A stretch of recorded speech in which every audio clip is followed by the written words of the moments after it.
Welcome to the CP Performance Podcast. Before I introduce today's guest, I just want to congratulate Chelsea women. It's the first time in their history that they won a Continental Cup, so well done, congratulations ladies. And just quickly give Harry McCulloch, their strength and conditioning coach, a little shout out as well. So congratulations on your first trophy in the season. Let's hope you pick up a few more. So back into business then. So today's guest is Andrew Wiseman. So Andrew I met through the job. He's an incredible strength and conditioning coach and sports scientist. Unreal knowledge. So you'll hear throughout this episode just how great a journey he's been on, what he's learnt over the years, and just how really a fantastic coach he really is, and how knowledgeable he is in and around the women's game.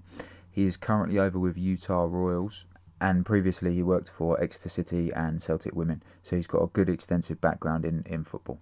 Before we get started, just a quick message from our sponsors. First of all, I want to thank Player for staying on for the second series. So Player is the new smart football fitness tracker which utilises GPS technology to give you personalised sports science advice. For more information, visit playarsmartcoach.com. So next I want to introduce you to some new sponsors for this series. ColourFit is a nutrition app that has taken pro sport by storm, boasting 8 former Premier League champions and Rugby Premier, European and Six Nation winners as customers. ColourFit empowers users to achieve their goals and make nutrition simple, practical and evidence-based. ColourFit are also given an opportunity to win one of 5 free subscriptions. So it's really simple. Follow @colour_fit and send them a message saying CP Performance. That will put you in with a chance of winning one of the 5 free subscriptions. This series is also sponsored by Sportland Training and Fitness. So Sam Portland is an elite strength and conditioning coach who's worked with multiple international athletes from many different sports for over 10 years. And he's now producing some fantastic online coaching manuals that outline the progressions for all things from speed to long-term athlete development. These plug-and-play strategies are helping coaches all over the world to organise and structure their training in a much more efficient and effective way. And because you're a listener of this podcast, Sam's given you a gift of 10% off. So all you have to do is use the code POD when you check out and you'll get 10% off of your product. So when you finish listening to this episode, head into our bio straight away, find the link to coachsportland.co.uk and go and get yourself 10% off of his coaching manuals. Finally, CP Performance have teamed up with vxsgymwear.com. So if you want to get 10% off their high quality gymwear, both male and female ranges, then look in our bio for a link or quote on checking out Joseph W, all in capitals.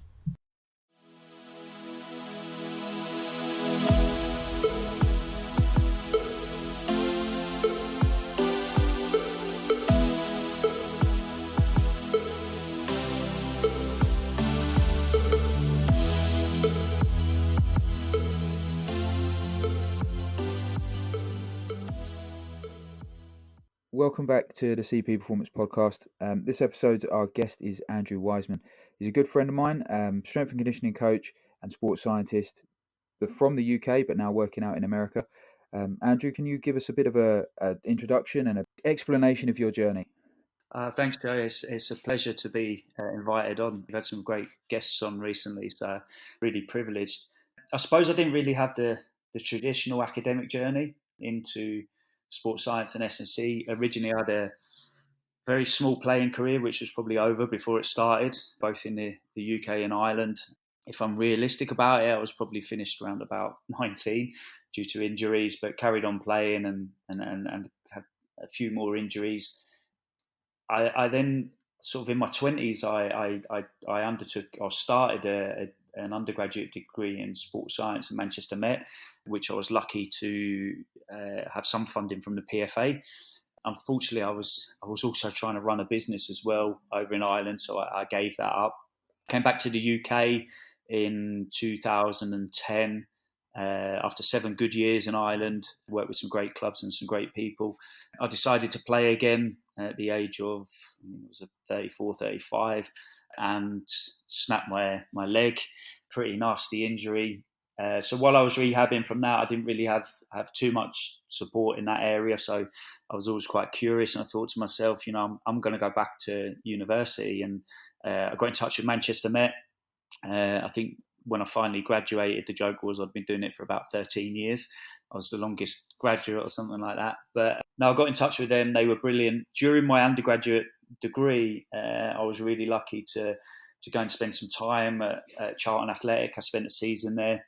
where I basically just assisted in the gym and some of the pitch work. And that was a really good experience. I'm sure they won't mind me saying that they were nearly relegated that season. So I think from a practical perspective and being around the players, you learn an awful lot. Funnily enough, one of the players that season had actually been at university with me, which was interesting. A lot of interesting conversations. From there, I spent the season with Stevenage in the academy. Again, that was different. I probably realised there that I wasn't an academy guy. At the end of that season, I was really, really lucky, and I spoke to someone at Celtic in Scotland, which is a club I'd always supported all my life. And I ended up taking a role there for 3 years, working with the women's squad there, which was developing. And that was brilliant. It was a fantastic experience, obviously a huge club and, very successful in that time on the men's side. So there was a lot of opportunities there. And it was 3 really, really good years. And it introduced me to women's football. And maybe that's where I got a little bit of passion for and started researching and had a couple of articles that were published in that area, which was brilliant. I left Celtic after just under 3 years and took a role at Exeter City in League Two. I was there for a season. Again, another fantastic experience working sort of at that level and a lot of travelling involved. I actually looked after the first team and the under 23s. So again, it was quite challenging. I left there and wasn't too sure really what I wanted to do, but I'd always had an ambition to work in the US, and I'd actually been in contact with Dawn Scott a few years before. I'd come to a conference in the US and I'd met Dawn and we went to a game. I think it was Seattle versus Houston. The manager that day was Laura Harvey, who is now the manager at my club here in the US, the Utah Royals. So I was really, really lucky that a role came up with the Utah Royals, and I applied for that role. And here I am now in Salt Lake City as head of performance with the Utah Royals in the NWSL. That's an epic journey. That's an awful lot of ground covered. You think geographically from London all the way up to Scotland, back down to Exeter, and then now across the pond. You've been around a bit, fair few clubs, and actually taken your knowledge a long way as well. So I picked up on something there which I thought was really good. Was when you was at Celtic, you said you'd worked on a few articles within women's football and you started really researching it and studying it. I think knowing you as you are, you're such a forward thinker and so ahead of the game. And I think it was one of your articles originally that I read in and around the menstrual cycle with Georgie, who I'm hoping to get on as a guest as well. So can you just elaborate a little bit about that, about how you sort of looked into the women's football research and started to develop a bit of a passion for it? Yeah, I think when I joined Celtic, they had a few ACL injuries. So the manager had said to me, obviously, that's not something we want. And, we need to look at ways on what we're doing and how we can adapt training to sort of, help the players along. So that sort of maybe got the ball rolling, if you excuse the pun. And I started doing my research in that area. As part of my degree program, I had to write a critical review on something, and I started to look at ACL injuries. So I did basically a critical review between male and female ACL injuries, and I was lucky that got published by the Football Medic and Scientist, I think it was at that time. And then that sort of led into the sort of area of the menstrual cycle, which we had been, I think at the start of 2017, or maybe the end of 2016, I'd been put in touch with Georgie and Brian over at Orico as well by Kenny McMillan, who was actually the former head of sports science at Celtic on the men's side, but he was consulting with Orico. So he had put me in touch with Georgie about the app that they had, Fit a Woman. So we decided, I went and met with everyone. I spoke to the manager and I said, I think this is worth us trying with the players. At that time, I didn't realise what I was led to believe is that we were the first club in the world to take that on and trial it. And, the players were brilliant. And I think a few of them were actually interviewed on sort of CNN and Forbes and different articles about their use of that. So that kind of led me and Georgie to sort of have quite a few discussions. And we said, you know what, let's co-author an article. And I think the basis of the article was, should we be using this information more? Should we be using this as part of our training? Is there a performance advantage, and what can we do with that information? And that was back in 2000 and the early 2018, I think. Sorry, middle of 2017. That was that we started on that article. And I think, again, that was another area that we had developed in interest, especially Georgie, because a lot of her PhD work was done in that area. And that gave me an interest in it. And, it helped with the process of working with female athletes. It gave me a better understanding of maybe what's required, maybe what's not required, and actually how important that information is. I know US Soccer have done some really good work with that, and Dawn Scott with the stuff they've done, and had some quite interesting press recently around the menstrual cycle. So I think it's an important area, but I think it was often ignored and maybe a little bit taboo. What we found, with Celtic, players became a lot more open about that, and through the data we collected, sort of through Fitter Woman, and we were able to analyse things a little bit more. Yeah, mate, I think it's incredible. Like you say, Celtic being one of the first teams in the world to take this on is massive as well. It shows just how forward thinking you are, really, and in the way you're doing things. Because I know Chelsea women now use it. It was something we was trying to push last season, but I think they were just having problems getting in through the board of directors or something. I don't know why. Mate, it shows how forward thinking you are in what you do and how you've done it. And I can only imagine you're taking some of those elements of your game to America and opening their eyes to new ways of coaching and approaching sports science and football. Okay, then. So let's take a step away from that then, from your research side of things, because you're clearly one of the guys that tries to keep pushing boundaries and learning more and advancing and trying to take the women's game to the next level. So I want to go back to what you said about your own career being non-traditional, getting into academia. Both of the other S&C coaches I spoke to were very, very similar, not in the sense that they were players, but it was a very non-traditional route as well. So Sam from Reading Ladies, he was into construction and labouring and stuff like that before he got into academics.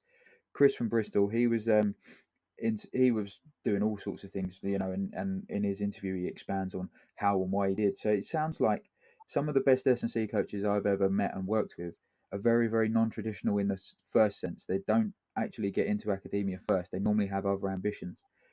What I want to what I'm trying to allude to here is your playing career being plagued by injuries. How did you overcome your situations where you was injured and that final stage injury where you had that severe leg break? What strategies did you use to help you overcome that? And has that impacted the way you approach people's rehab now?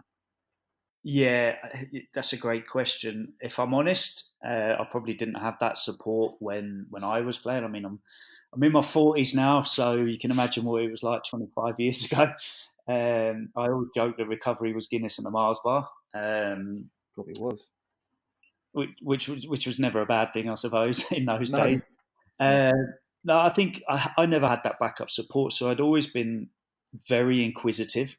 I'd always tried to find different ways and look at things from maybe a broader perspective.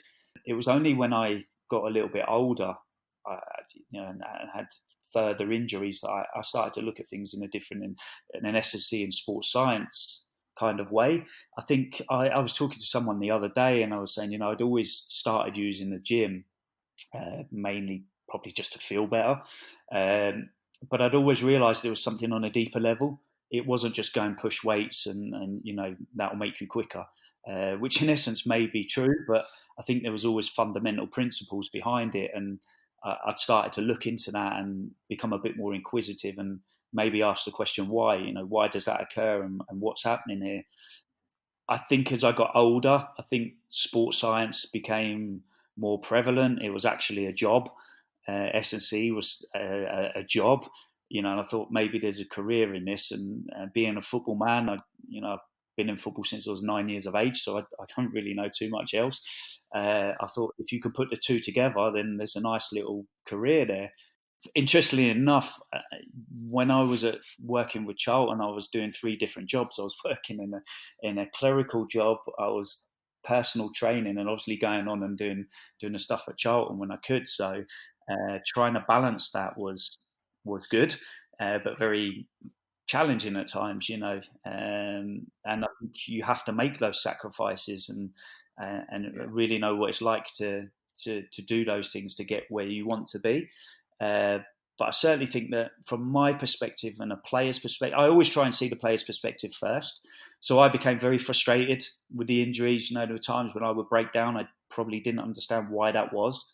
There'd be times when maybe I wasn't the best at rehab, and the sort of philosophy that I've formed is that players need to have a clear pathway. They need to understand what the process is, how, a sports scientist, as a S&C coach, how we're going to benefit them, and how we actually have their interests at heart.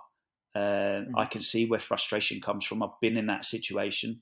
One ankle injury wasn't to get it right was probably 2 years. And that was through misdiagnosis and other things. So for me, personally, I've formed a philosophy where it is player centered, and have that holistic outlook. There's a lot of things going on in people's lives, and you need to understand that, and understand that they may not always see things from your perspective. So getting that message across is incredibly important, but it comes down to communication and clarity, and how you're going to get that message, because it is frustrating. Injuries are opportunities. There's opportunities to improve and push the boundaries from a fitness. If I use fitness as a global term, whether that be strength, speed, power, whatever it is, there are those opportunities. But from a player's perspective, they may not see that, especially in the longer term injuries. So I think you've got to keep all communication pathways open and keep getting that message across that eventually, there is light at the end of the tunnel. And, once we sort of go through a process and tick those boxes and start to expose players to more and more, and eventually get them to their game demands. And we're lucky really with GPS that we can see, or we can quantify what people do within a game.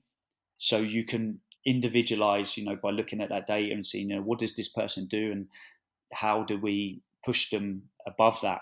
Because fundamentally, I think Tony Strudwick said it a few times, that sports science, we should be looking to take the methods, the scientific methods and principles, and apply them to actually push athletes, to push them beyond what they're capable of. And sometimes maybe we fall down in that in football, and maybe rehabilitation as well. So that's what I've always taken from it. Have a clear picture, understand the player's perspective, and try and push them to their capabilities and beyond. No, I think that sounds fantastic. I've always thought that sports science generally as a whole isn't usually about performance development. It's usually about recovery and maintenance. I don't know why I've got that sort of perspective of it. And I think, again, slightly non-traditional background for me, and I didn't study sports science as my undergrad. I did my undergraduate strength and conditioning science. So people will be like, well, what's the difference, Joe? It sounds the same. It is different because you're covering different areas, and I was doing more of the sort of vocational type stuff where I was doing like the strength technique and stuff like that instead of being in the lab. But for me, I think traditional sports scientists that I've typically worked with have always been a lot more wanting to hold players back a lot more. Oh, we can't do too much in case they get injured. Whereas more like, I don't know, you're a little bit more the other way about trying to find those limits and boundaries and push for the performance enhancement and get them to limits that they didn't believe they could get to. I don't know if you feel the same way. I think that traditional sports scientists, or what they used to be, were definitely wrapping footballers up in a lot more cotton wool. Maybe because they were scared of losing their job or something. I don't know. Fingers being pointed and blamed. But I've always been one of those S&C coaches that tries to push a little bit more without being crazy about it. Like, I'd always push boundaries in the sense that I'd want them to do quality over quantity, but I'd try and get lots of little doses of everything in. So they were always getting something in, and it was an awful lot more than they ever did before. But it wasn't like a 90-minute gym session. It would be like 30 minutes max, but they might do, I don't know, 4 in a week instead of doing an hour twice a week. Just because that, for me, like pushing boundaries in that way, trying to develop super strengths instead of trying to work on weaknesses all the time, or however you want to look at it, was how I approached it. Does that make sense? Yeah, absolutely. And I think you're right there as well. I mean, I think the way you look at it, or certainly the way I look at it, is everybody will have a different viewpoint. So the head coaches or the assistant coaches will have a technical, tactical. The sports scientist is probably going to look from a physiological perspective.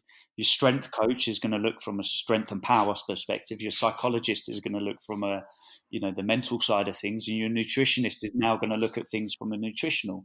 That needs to come together. It has to come together at some point, because I may say someone is, physiologically or ready. The strength coach say, yeah, they're good. The nutritionist might have their doubts, or the psychologist might have their doubts.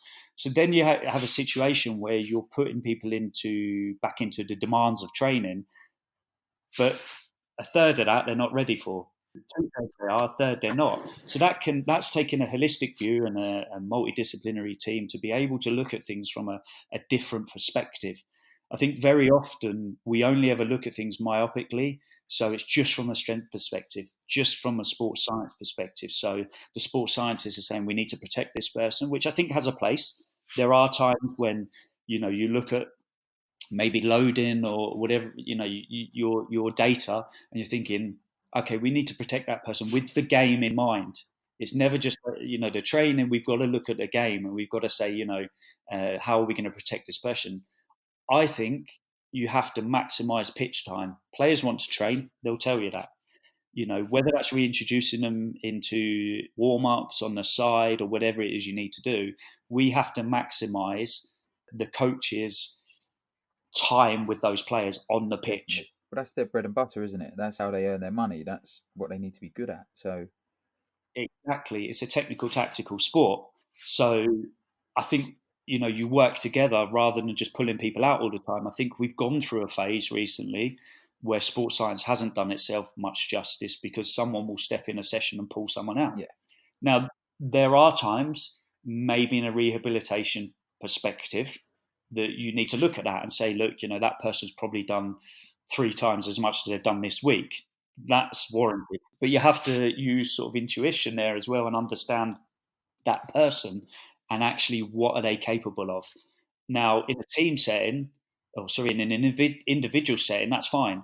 When you've got 30 players who all have different needs, capabilities, how resilient, how robust is that player, their age, their playing experience, what is their game, what is their position, all those things are factored into decisions that are made or should be factored into a daily basis. It can't always be numbers, though. You've got to be able to have that sort of feel for the player and what they do. And that takes time.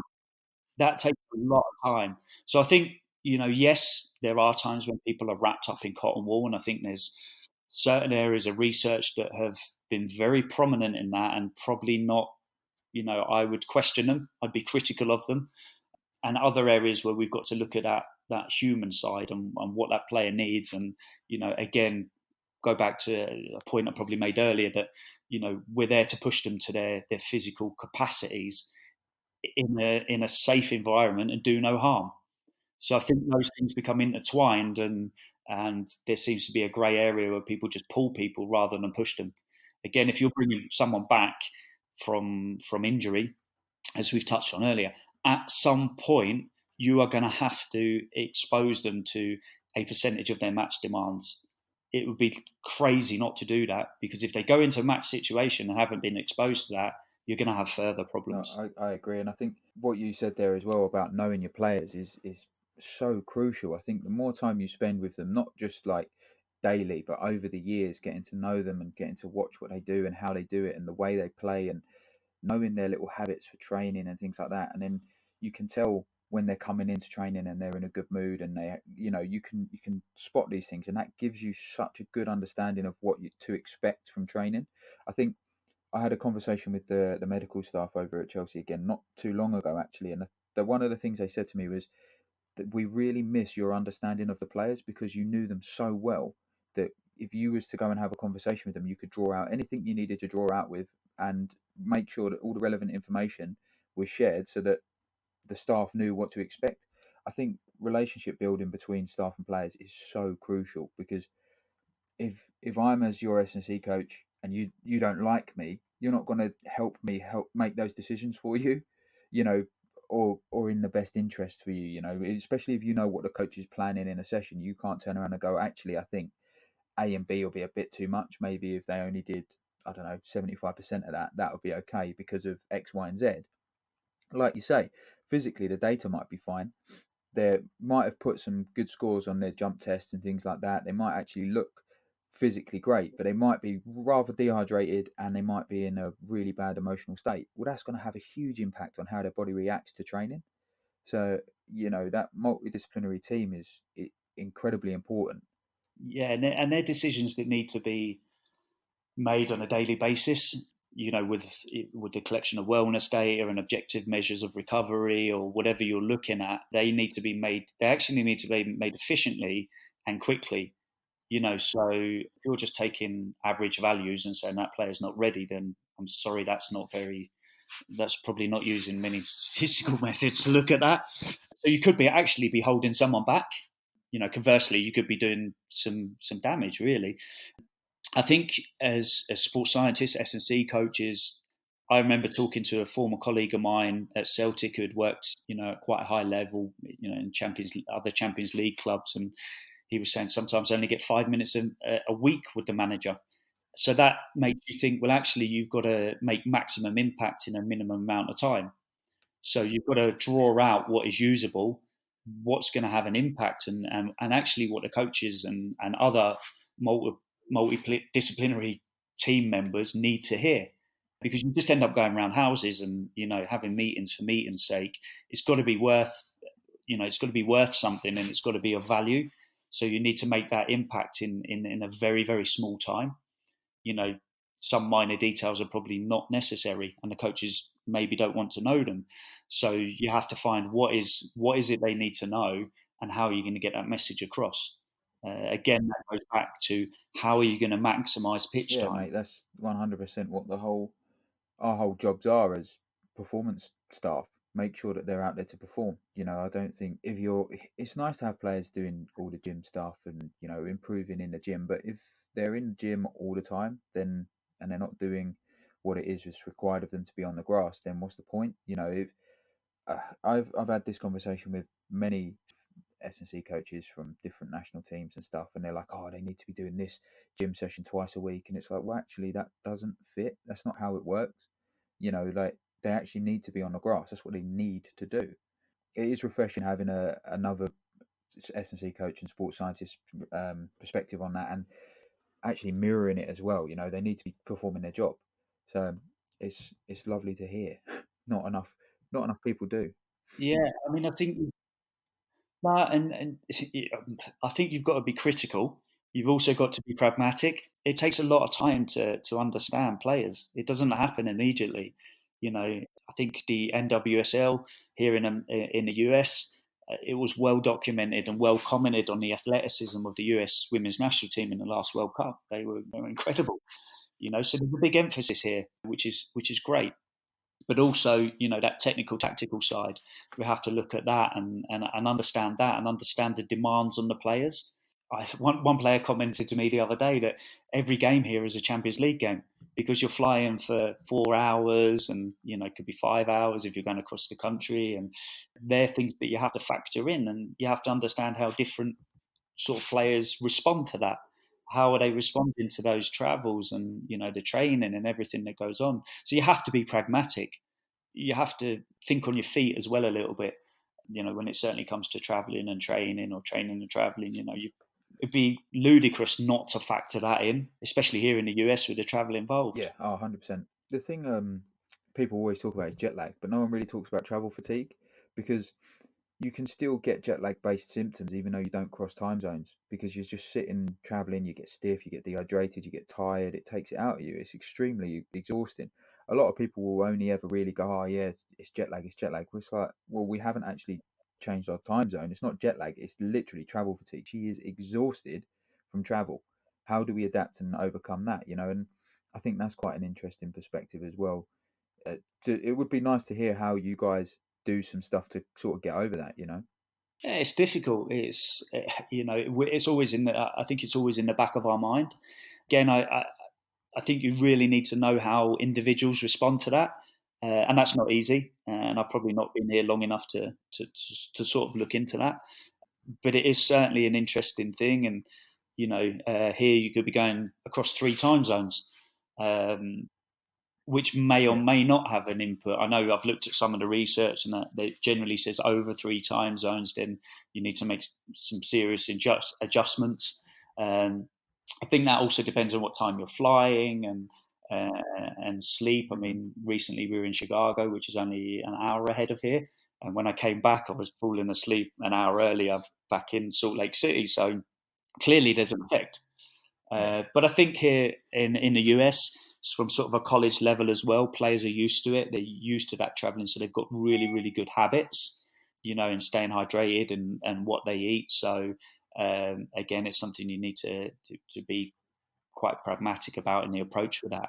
But for sure, there's there may be an effect. Again, it's something that may be worth investigating, because travel is stressful.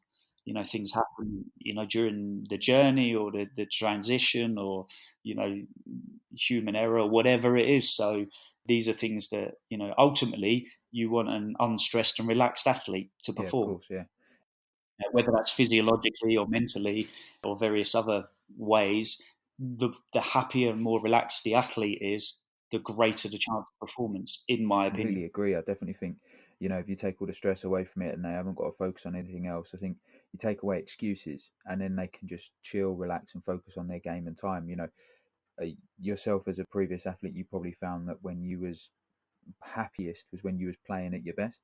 If you had a lot of stuff going on outside, then it made it more difficult to concentrate on your game. Yeah, absolutely. And do you know what? Whether you're playing in international football, the Premier League, the NWSL, the WSL in England, players have things going on externally that maybe we don't know about.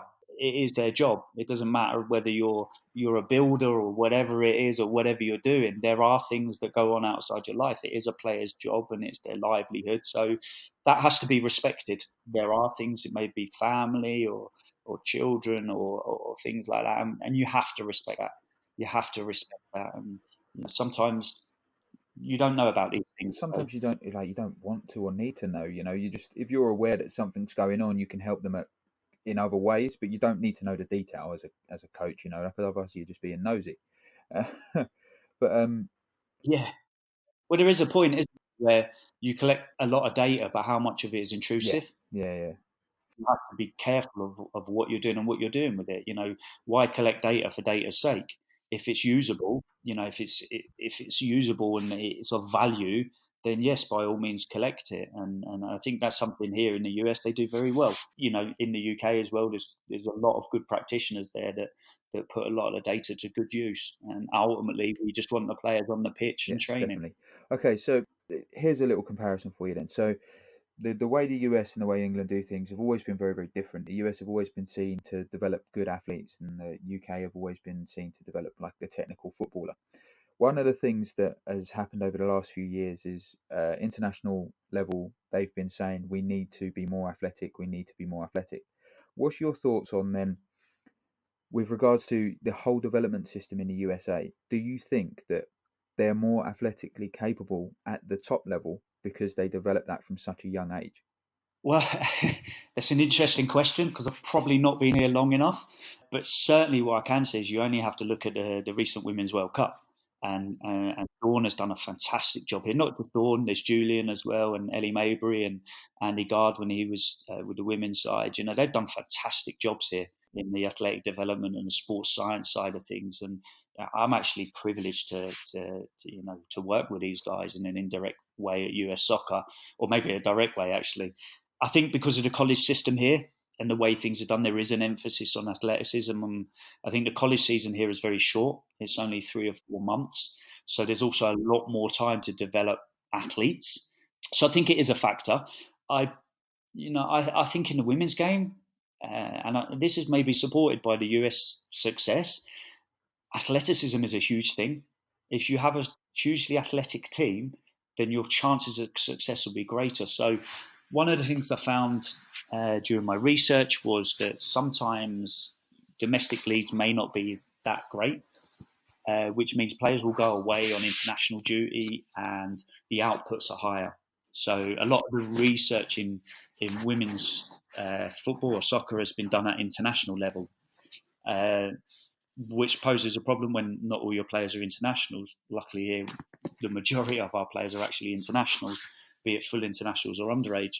Um, but I would often find that places like Celtic, some players would go away on international duty and they would come back and they would talk about the intensity of the games and the intensity of training, and that may be because the domestic leagues are not as strong. Now they have got stronger. The WSL has got a lot stronger in the last 4 or 5 years. The NWSL, as we know, is an incredibly strong league. Every team has a World Cup winner in it. It's amazing, and multiple World Cup winners and Olympic medalists. So it's incredible. And the WSL is following suit. But I think athleticism per se here in the US has a huge emphasis across all sports. Across all sports, your American football, baseball, and now soccer, which is getting much bigger here in the US. And if they don't mind me saying that, you know. Um, but there is an emphasis on athleticism, and for people like ourselves, it's a fantastic Oh yeah, environment. definitely. And I think having worked with so many of the young girls over here that have gone over there and having discussions with them, the athletic expectation at even 17, 18 is extremely high. Some of the girls from over here, extremely talented young footballers, get scholarships over there and they struggle to compete because they're not athletic enough. And it's not that they're not skillful enough. We know one girl who was a right wing forward. Her whole game when she was young was kick the ball past them, sprint past everyone, and go and score because she had that pace. When she went to America, she was like, "Geez, everyone's as fast as me, if not faster." And you're like, Yeah, there's some pretty quick players. I can "Yeah," back and that it up. was like, "Well, okay, well, hadn't you better develop another part of your game?" She's like, I don't know if I can." You're like, "Well, you're gonna have to, aren't you?" So it's quite funny. Yeah, no, it's actually really it's different for me to work in, and I love it. I think we do what we do because we like developing athletes and working with athletes, and that's the same anywhere you go in any country. But yes, there is an emphasis here, and something that's incredibly enjoyable. It is a technical, tactical sport, so you're putting everything together. And like I say, I think the biggest example is at the moment is the US women's national team. And the success they've had, and the success that they have been having, it's incredible to watch, and it's incredible to work with players on a daily basis that have been Yeah, part of I've that. only had very brief encounters with Dawn when Crystal was with us, and she's absolutely incredible. And it would be an absolute pleasure to get an opportunity to meet or work with her, in the future if that would be possible. But mate, the whole system out there, I think, is geared up towards USA dominating the Olympics and the World Cup. I think, and like you say, it's fantastic to watch because people just, even the strongest other national teams, they just look like they're nowhere near yet, which is interesting. And it'll be interesting to see how the FA tries to manipulate a few things for the next Olympics and the next World Cup to see if we can get anywhere near that. Yeah, I mean, I think I've said before, England are close. They're a good Yeah, side. yeah, they are a very good side. You look at the top four and they're in there. They're a good Yeah. side. They're making huge progress. Certainly in the women's game, Yeah. from Oh, they've my got a side. huge support staff as well, and they're an incredible bunch of staff. The people you meet there, the physios, the S&C coaches, the researchers doing their bits and pieces, they're a fantastic group of staff. Not that you don't have your run-ins with them when you're at club, of course, but that's, neither here nor there. They're all actually a really good bunch, and I think they are going to improve and go very, very far. And, it's going to be interesting to see how the women's game develops. Yeah, I mean, the Women's World Cup was fantastic. It was, Yeah. I think, it has taken the game to the next level. I think there was a lot of apprehension at the start. Having worked in the women's game, I probably, and I'm sure you yourself, you take that personally because you hear it knocked. But the amount of people, friends of mine, that are now into the women's game and have daughters that are playing over there in England, I think you know, I've been overwhelmed with the interest I've had Yeah, here. yeah, it's incredible, isn't it? How that has boosted its popularity. Like, for instance, the first few opening games in the WSL this year, I went to Chelsea Tottenham one. There's 25,000 there. That's massive for a women's domestic game.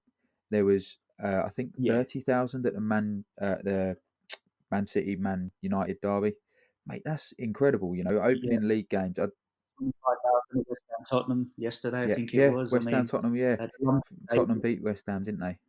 Was talking to one of my colleagues about that, and I was saying, go back 3 years ago, you would never have seen a game played No, at the stadiums. I was no, like, no. for me, and I'm sure you're the same, Joe. I mean, for me, it's been brilliant to be involved in, and credit to everyone that at the grassroots level that drive the women's game forward. And I think it's so refreshing to see, because I think if you're working in it, as I was over at Celtic a few years ago, that you knew that it was growing, and you knew that and people who were driving it forward, and now the success of that World Cup has just taken things to the next level. And I think in England and Scotland, it's so great to see things growing.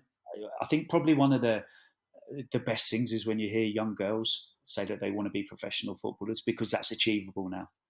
And that's an incredible thing to have a 0.5%, not even that input in, but to have been part of that, I think is, for me, is very Yeah, humbling. And I think, like I've just said, when you've been involved in it, it's great to see. It's brilliant. And I'm looking forward to seeing how the women's game progresses. The Champions League now is become bigger, and it's brilliant. It really is. that's And the thing as well. The women's game was always it was always a struggle to get funding and money and stuff like that. I know Barclays now sponsor the actual WSL, so there's actually like a good pot of prize money, and I know that the Champions League have invested more into it. So hopefully Man City and Arsenal get quite far this season through the Champions League, and then boost that promotion again even more in this country, because Miedemar, she's been on fire, so I'd love to see her playing well in the Champions League as well at Arsenal. She's been incredible. well, the good thing is sort of your WSL teams. They now, if I'm correct, they now all have full-time sports science S&C staff. So that side of it is now becoming bigger and bigger. And I think personally, that was an area that was neglected. It was an area that maybe wasn't developed as well. It's just great to see that No, happening. yeah, I know that a couple of seasons back the FA put in I don't know. It's not like a rule, but like the clubs had to employ an S&C coach, and they were given funding to do it. So I know that was part of their licensing process, that the clubs had to have a S&C coach. But unfortunately, what happened was you have to have an S&C coach, but your players don't have to be full time. So you had to have a full time S&C coach with part time players. So it's a bit weird. Yeah, but I think now it's a fully professional league. It has been for like 2 years or something. Fully professional league. Incredible support that they get in the actual FA are funding bits and pieces for S&C coaches and things like that. So it's definitely taken a bit more seriously. And with that as well, it's also a lot more difficult to get a job in it, Yeah, because I landed on my feet getting my job at Chelsea Women. I'm not going to lie. I was very, very fortunate to be in the right place at the right time, and speak to the right people, and was given an opportunity. And if I wasn't good enough at what I did, then I would have thrown that opportunity away. So I must have done something right. But yeah, man, I think it's much more difficult now to get into. So many people would message me on LinkedIn going, "Oh, I want to get into the women's game. Have you got any advice?" And I'm like, I have no idea where to send you or how to start you off. Um, it's it. I think I wouldn't be out of turn by saying it's a niche market. yeah, It's growing. I think for any aspiring sports scientists out there, or S&C coaches, go to your local clubs, offer them your yeah, service, definitely, because they will want definitely, it. There's no two ways about it. You've got to do the grassroots. You've got to learn. I think just before I joined Celtic, I spent 3 months in my local club, Welwyn Garden City, and working part-time players in, I think it's the fifth tier or something like that of the pyramid or whatever it is. But there you learn practicalities. Guys have got to work. They might only train once a week, and you've got to think of basic little things that can help them. So those services, the services, the skills that the graduates and people, towards the end of their degrees, go and get it. And if you want to work in women's football, there are clubs out there that will want your services. So by all, go and get yeah. There it. are loads of women's clubs out there, big and small now, that need the support, and I think that's an incredible, like you say, an incredible way to get your foot in the door. I think it now needs to be treated as if you would be applying for a men's Premiership job. I don't think you can just go and apply for a women's. top flight job and think you're going to get it. I think having for positions that were open at Chelsea before I left, having seen some of the CVs coming through, you're like, are you insane? But then you see other CVs and you're like, holy moly, this guy or girl has got an incredible experience. We had people where they have like 10 years of coaching experience, S&C, sports science degrees, masters, PhDs, and you're like, wow, that's what the kind of competition it's got to now to get into the women's game. It was unreal. Interestingly, like something you said about coaching. So I actually I did my technical coaching badges when I was in Ireland. So I started off actually as a technical coach on that side of things. And I think that puts you in a really good, if you want to work in football, go and do and I've said this before, go and do a level 1 or a level 2 as it is in England and learn about structuring sessions and small sided games and those kind of things because it is invaluable. I actually did my first coaching badges when I was 17 for some work I was doing for Chelsea at the time, and John Gordon, he put me on a course. He put me on I think it was the FA Leaders or whatever it was called then. It maybe wasn't the lead or whatever it was called. And I was on that course and I started that process. But it's invaluable, really. I think it helps you look at structuring a session because players do want to have a ball at their feet.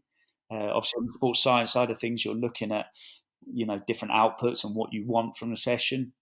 But if you understand how small-sided games work and the terminology and things like that, just those little coaching badges are I invaluable. agree. I think coaching as a whole needs to be done with whatever sport you're doing it in. I think you need to go out there, put yourself out your comfort zone, and actually spend time working with athletes where they're comfortable as well, because they can sort of catch you out. And it's quite refreshing sometimes when you're working with an athlete and they go, "Actually, Joe, you probably want to do it like this," and you're like, "Yeah, okay," because you Yeah, learn lots from it. Like I used to do it with Gemma Davison all the time. I'd speed and agility sessions. Like she was great at that kind of stuff. I'd say to her, look, how can I put a football spin on this? Because I don't have any football coaching badges or anything like that or a background in it.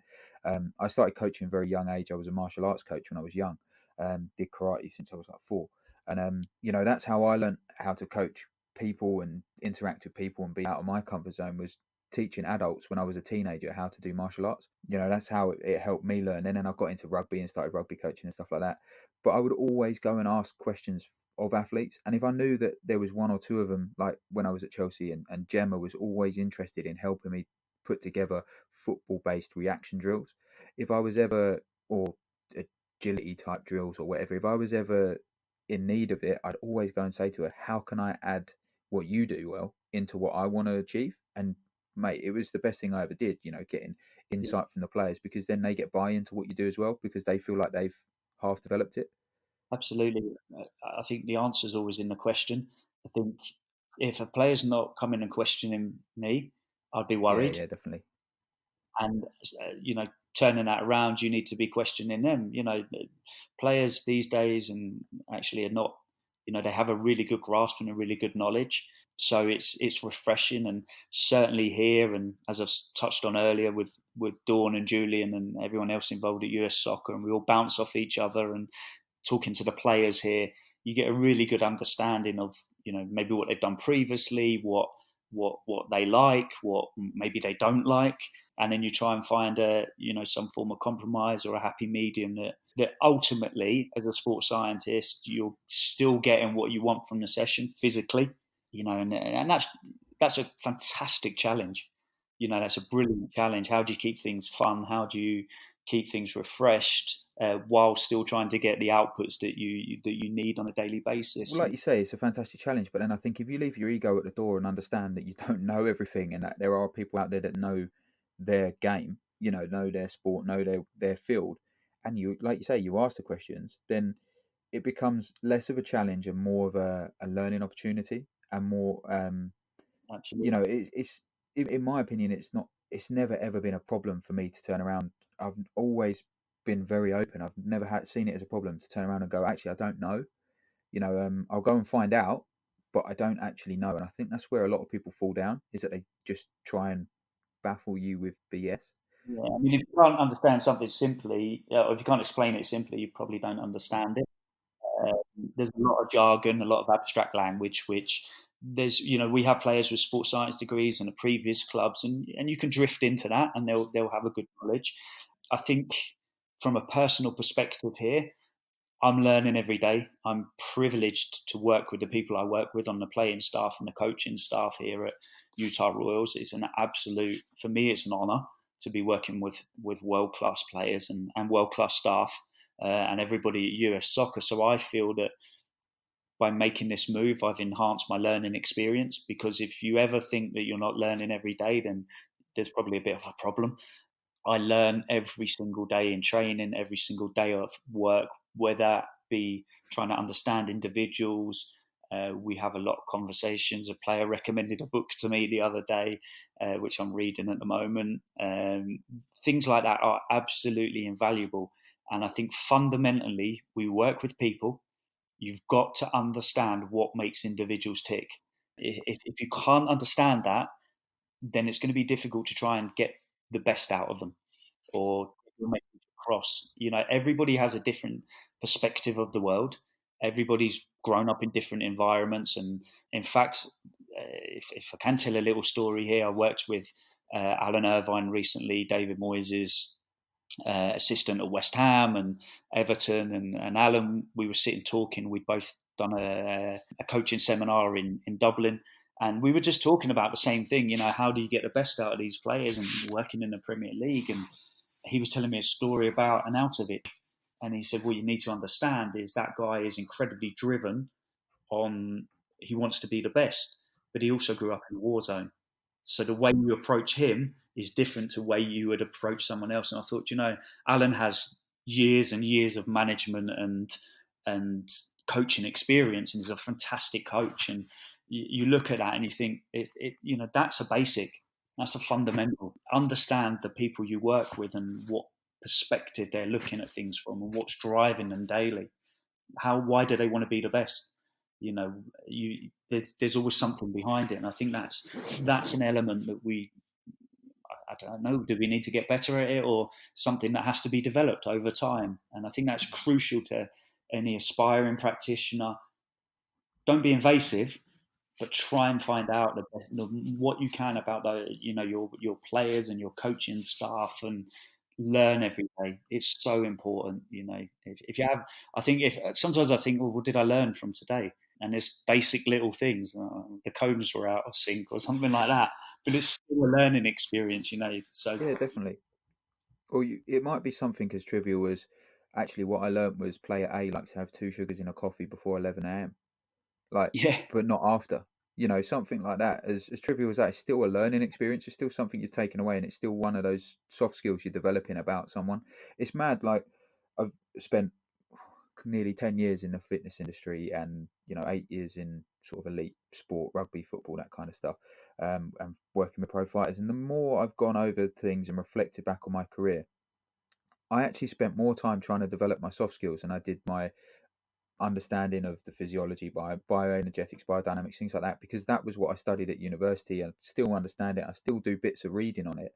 But most of what I spent my career doing was actually trying to develop my ability to build and maintain relationships, yeah, because that was the key. Because if I didn't or wasn't able to do that, and every person is different, like say, if I wasn't able to do that, then I wouldn't be able to get my point across in the first place. So, it's all good knowing all the information, but if you're a tool, no one's going to listen. yeah. And I think I mentioned it earlier. It's maximum impact in minimum time. Yeah, exactly. Yeah. When you're working with 30 odd players on a daily basis who all have different needs and wants and aspirations and ambition and goals, you need to be able to get your message across clearly. I think clarity is a big thing. How am I going to get that across? How am I going to speak to that person? What do I need from them? Generally, I think players are incredibly appreciative of it, rather than just being a drill sergeant, and because that's easy. Anyone can Oh put. yeah. You see that on social media daily. You know, anyone can do that, but you've got to have underlying principles, understand those principles, and then get your message Yeah, across. no, I agree. I definitely agree. I think the development of a coach has shifted away from that you do as I tell you kind of approach, and it is all about the soft skills now with relationship building, and you almost become like mentors really to your athletes, or the athletes you work for. I hate it when I say your athletes, because they're not yours. You don't own them. You work for them. This has been a fantastic interview to listen to, because you've discussed so much stuff, and I've hardly had to question you on anything really. You just keep going and talking about some fantastic areas, and you gave lots of snippets of advice, and you showed an epic journey in your career path. And if anyone's going to learn anything about becoming an elite strength and conditioning coach, it's that it takes a long time, but it's really worth it in the end, because you sound like you're having such a great time. All of your hard work and effort has paid off because you're in an incredible situation. Yeah, and just touching on that again, you'll make an awful lot of mistakes. I've made more than I would probably care to talk about. But if you're not making a mistake, you're probably not doing something. You've got to learn. You've got to fail upwards, as someone said to me, fail fast. Because you've got to learn from that. You've got to understand that. And there's things that I fail on. There's things that and if you're critical and you can reflect on that, and you can say, right, I'll improve that next time. And I think that's vital for anyone. I think in life as well, what went well, what didn't go so well. And, I think being critical of yourself is very difficult, but you need to learn to fail and fail upwards, because it's all a learning experience. And, the best coaches in this world have bags of experience. So, but I really appreciate you inviting me on, Joe. It's been an absolute pleasure to listen to you talk, man.